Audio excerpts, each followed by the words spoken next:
The various struggles to gain first-class citizenship. We need to know these histories, not that in knowing these histories our differences are automatically overcome, but at least we can bring to the dialogue a knowledge and an empathy. And I think that's the best that we fallen finite human beings can do. We need to be compassionate in our disagreements and acknowledge where we do in fact agree. And I think it's so important that when you look in the history of this country, it's been black people, it's been Jewish people who have been two of the fundamental pillars for what I'd call progressive politics, compassionate politics, the kind of politics represented in the life and work of Dr. Heschel. Dr. Heschel wrote about the prophets, and in this interview suggests to Carl Stern that his life was changed by the prophets. He moved from the ivory tower onto the political arena. That combination of scholarship with moral passion, it seems to me, holds out a kind of leadership that is hard to find these days.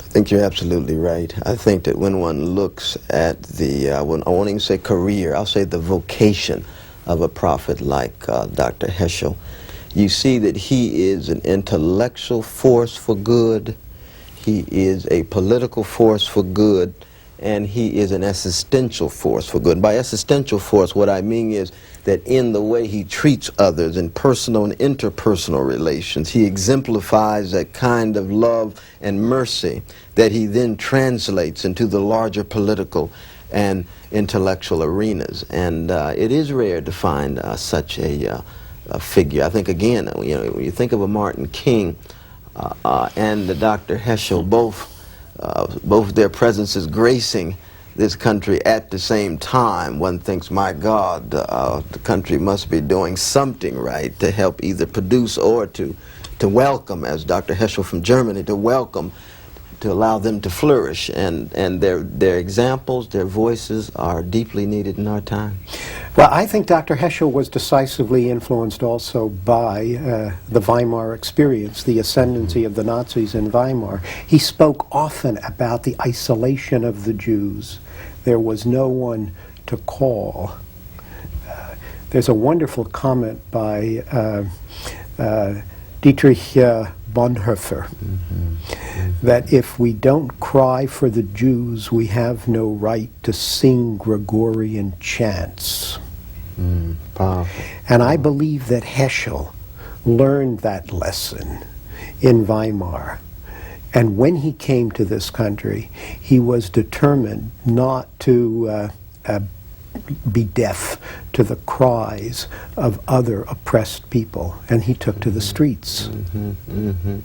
I think there's a profound lesson there, because in our own time, I think there are members of the black community, I think there are members of the Jewish community who often feel as if they have no reliable allies at all. And once one reaches a point in which one feels as if one has been isolated and one is solely on one's own, it generates a closed rank mentality. It reinforces an insularity, a parochialism, a provincialism, and this usually brings out the worst in our communities. But it's true, the Jewish community and black communities, oftentimes it seems as if there are reasons to feel that way, because we wonder whether we do have reliable allies. And we have to, I think, look this in the face, very Heschel-like, and say, lo and behold, we understand the rage, we understand the sense of isolation, but we in fact must always look for reliable allies. Sometimes they're there and you haven't acknowledged them. Sometimes they're there on the way and not in place yet. But you must continually search for those kind of connections which are inextricably linked to this search for meaning. So you will not allow any kind of mean-spiritedness and cold-heartedness to have the last word, even as we suffer. And that's it's a tough... Cornell, let me press you. How are you going to help the black underclass find meaning? How will you lift them out of their nihilism? What can the society do? I think there's two routes, though. One is a very personal, interpersonal route, which means that black people, we ourselves, have to love ourselves more thoroughly. The issue of self-love is a fundamental issue because we're dealing with white supremacist bombardment against black humanity and black intelligence and black beauty every day. And so the issue of self-love, which will take the form of black trust, black support of one another, because black children are in need of love, care, and concern. On the other hand, there is a responsibility for the larger society. In terms of resources, the levels of poverty are simply intolerable. And black poverty is not solely an issue for black people. Black poverty is an issue of America. 20% of our children as a whole live in poverty, but 51% of black children under 6 live in poverty. So on the one hand, the black community has its responsibility. On the other hand, the larger society has its responsibility. The parallels between the Jewish and the black experience under oppression just jump out at me. This quest for self-respect, this struggle to define oneself on the basis of one's own values and models is so much part of the emancipation experience of modern Jews. This is what brings me back to the idea that I threw out a few moments ago, that it's necessary for us to study each other's emancipation experience.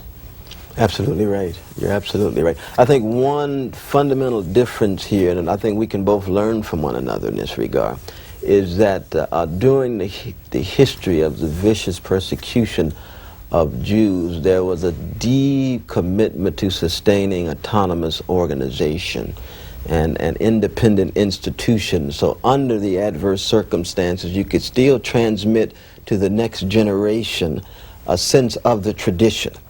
And I think what we have in black America are in fact organizations, the black church, of course, and black civic associations, but it's not as developed.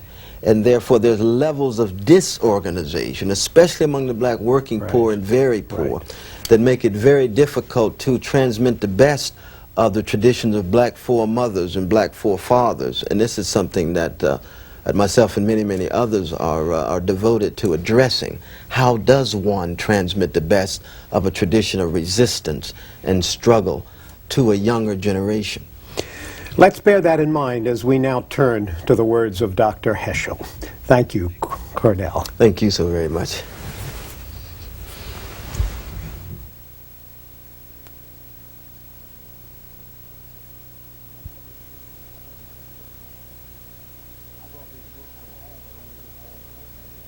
I brought these books from home. They're only a small portion of the books you've written. What was there in your life, especially your early life, that would give you the thoughts to fill so many books? Hard work, training, and a good environment.